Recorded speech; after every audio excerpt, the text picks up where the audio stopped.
Cook, my mother called me 4 hours before my flight. Her voice wasn't apologetic. It was frantic. Don't come, Victoria, she snapped. Cancel the ticket. Tyler is having a crisis. We need to focus on your brother right now. That was the line that started the war. Focus on your brother. The betrayal. For 25 years, I had been the background character in the Tyler show. He was the golden child, the visionary who had burned through 3 of my dad's retirement accounts. I was just the data forensics analyst who lived in a small apartment and paid her own bills. I sat on my suitcase in the dark, listening to the dial tone, but something nagged at me. In the background of my mother's crisis call, I hadn't heard crying. I had heard a string quartet. My intuition screamed at me. I checked Instagram. Blocked. Facebook. Restricted. My parents had gone dark. So, I did what I do best.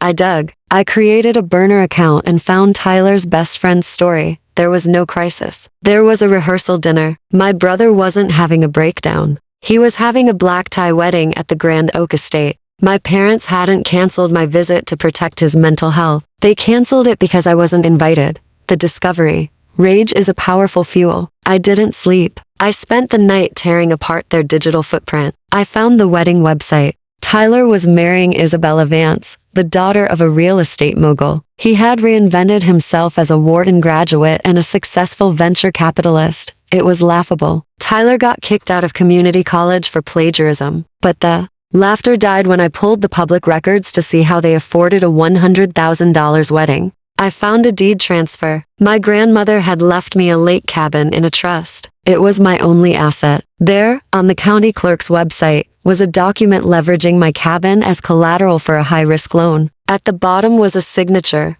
Victoria Ross. It was my mother's handwriting. The revenge plan. They had forged my signature to steal my inheritance to fund a fraud wedding. I could have called the police right then, but the police are slow, and the wedding was in 48 hours. I didn't just want justice. I wanted destruction. I noticed the AV company on the vendor list. I called them, pretending to be a frazzled assistant. The groom's sister is sending a surprise video tribute. I lied. It has to play during the father of the bride's toast. I spent the next 12 hours editing. I compiled the evidence, the forged deed, the expulsion letters, the secret voice memos where Tyler called Isabella a cash cow and my parents useful idiots. I put it all on a drive, wrapped it in gold paper, and overnighted it to the venue. The climax, Saturday night, I sat alone in my apartment with a pizza, watching the hacked live stream of the reception. The room was filled with millionaires. My parents looked so proud, clinking champagne glasses, thinking they had pulled off the con of the century.